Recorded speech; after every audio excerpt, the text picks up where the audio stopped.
Liberty from the Fear of Death by Charles Haddon Spurgeon. Taken as an excerpt from the book entitled Words of Cheer for Daily Life, page 10. The true-born child of God serves his master more than ever he did. As old Erskine says, "Slight now his loving presence if they can. No, no, his conquering kindness leads the van.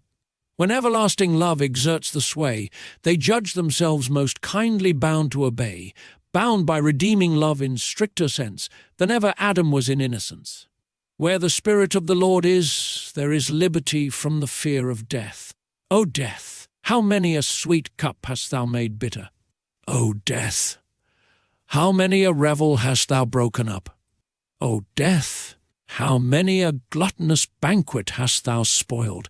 O death, how many a sinful pleasure hast thou turned into pain! Take ye the telescope and look through the vista of a few years, and what see you? Grim death in the distance grasping his scythe. He is coming, coming, coming, and what is behind him? Aye, that depends upon your own character. If ye are the sons of God, there is the palm branch. If ye are not, ye know what followeth death, hell follows him. O death, thy spectre hath haunted many a house where sin otherwise would have rioted. O death, thy chill hand hath touched many a heart that was big with lust, and made it start affrighted from its crime. Oh, how many men are slaves to the fear of death! Half the people in the world are afraid to die. There are some madmen who can march up to the cannon's mouth. There are some fools who rush with bloody hands before their Maker's tribunal, but most men fear to die. Who is the man that does not fear to die? I will tell you, the man that is a believer. Fear to die? Thank God I do not. The cholera may come again. I pray God it may not, but if it does, it matters not to me. I will toil and visit the sick by night and by day, until I drop, and if it takes me, sudden death is sudden glory. And so, with the weakest saint, the prospect of dissolution does not make you tremble. Sometimes you fear, but oftener you rejoice. You sit down and calmly think of dying. What is death? It is a low porch through which you stoop to enter heaven. What is life? It is a narrow screen that separates us from glory, and death kindly removes it. I recollect a saying of a good old woman who said, "Afraid to die, sir? I have dipped my foot in Jordan every morning before breakfast for the last 50 years, and do you think I am afraid to die now?" Die? Why, we die hundreds of times. We die daily. We die every morning. We die each night when we sleep. By faith we die, and so dying will be old work when we come to it. We shall say, "Ah, death, you and I have been old acquaintances. I have had thee in my bedroom every night. I have talked with thee each day. I have had the skull upon my dressing-table, and I have ofttimes thought of thee. Death, thou art come at last, but thou art a welcome guest. Thou art an angel of light, and the best friend I have had. Why then dread death, since there is no fear of God's leaving you when you come to die?" Here I must tell you that anecdote of the good Welsh lady who, when she lay a-dying, was visited by her minister. He said to her, "Sister, are you sinking?"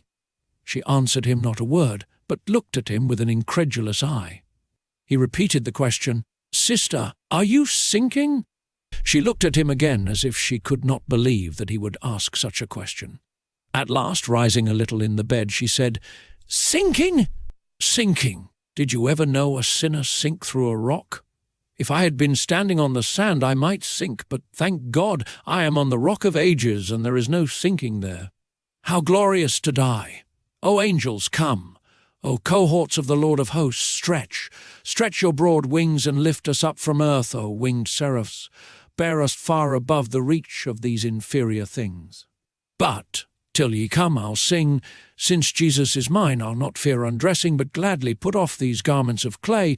To die in the Lord is a covenant blessing, since Jesus to glory through death led the way." But there are two sides to such questions as this. There are some glorious things that we are free to. Not only are we freed from sin in every sense from the law and from the fear of death, but we are free to do something. Where the Spirit of the Lord is, there is liberty, and that liberty gives us certain rights and privileges. We are free to heaven's charter.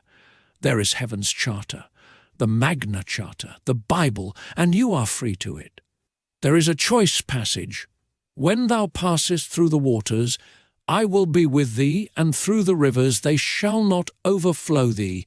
Thou art free to that. Here is another. Mountains shall depart, and the hills be removed, but my kindness shall not depart. You are free to that. Here is another. Having loved his own, he loved them unto the end. You are free to that. Where the Spirit of the Lord is, there is liberty. Here is a chapter touching election. You are free to that if you are elect. Here is another, speaking of the non-condemnation of the righteous and their justification. You are free to that. You are free to all that is in the Bible. Here is a never-failing treasure filled with boundless stores of grace. It is the bank of heaven. You may draw from it as much as you please without let or hindrance. Bring nothing with you except faith. Bring as much faith as you can get, and you are welcome to all that is in the Bible. There is not a promise, not a word in it that is not yours. In the depths of tribulation, let it comfort you.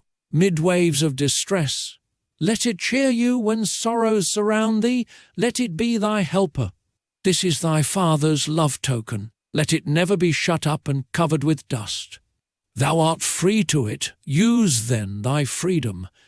Next, recollect that thou art free to the throne of grace. It is the privilege of Englishmen that they can always send a petition to Parliament, and it is the privilege of a believer that he can always send a petition to the throne of God. I am free to God's throne. If I want to talk to God tomorrow morning, I can. If tonight I wish to have conversation with my Master, I can go to him. I have a right to go to his throne. It matters not how much I have sinned. I go and ask for pardon. It signifies nothing how poor I am. I go and plead his promise that he will provide all things needful.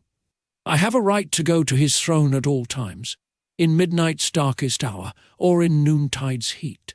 Where I am, if fate commands me to the utmost verge of the wide earth, I have still constant admission to his throne. Use that right, beloved, use that right. There's not one of you that lives up to his privilege. Many a gentleman will live beyond his income, spending more than he has coming in, but there is not a Christian that does that. I mean, that lives up to his spiritual income. Oh no, you have an infinite income, an income of promises, an income of grace, and no Christian ever lived up to his income. Some people say, if I had more money, I should have a larger house and horses and a carriage and so on. Very well and good, but I wish Christians would do the same. I wish they would set up a larger house and do greater things for God, look more happy, and take those tears away from their eyes. With such stores in the bank and so much in hand that God gives you, you have no right to be poor. Up, rejoice, rejoice. The Christian ought to live up to his income and not below it. Turn, then, my soul, unto thy rest.